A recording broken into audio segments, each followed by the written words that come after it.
Good day everyone, welcome to my channel. In this video guys, I will teach you or how to empty the recycle bin in Microsoft Windows 11. Before we start, I would like to say thank you so much to all my viewers, silent viewers and supporters in my channel. Thank you for watching my videos. If you are new with my channel and then you like this video, please hit the like button. Don't forget to share and please support my channel guys by clicking the subscribe button. So let's begin.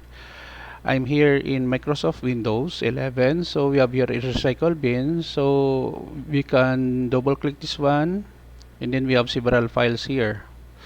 Now, so to empty, move your mouse, click and then right click, select empty recycle bin. When you click this one, it will ask your confirmation. Are you sure you want to permanently delete these 21 items? Delete multiple items, click yes. It will automatically empty our recycle bin. That's easy guys, no? So that's it on how we empty the recycle bin in Microsoft Windows 11. Thank you so much for watching. I hope that you have learned something new in this video.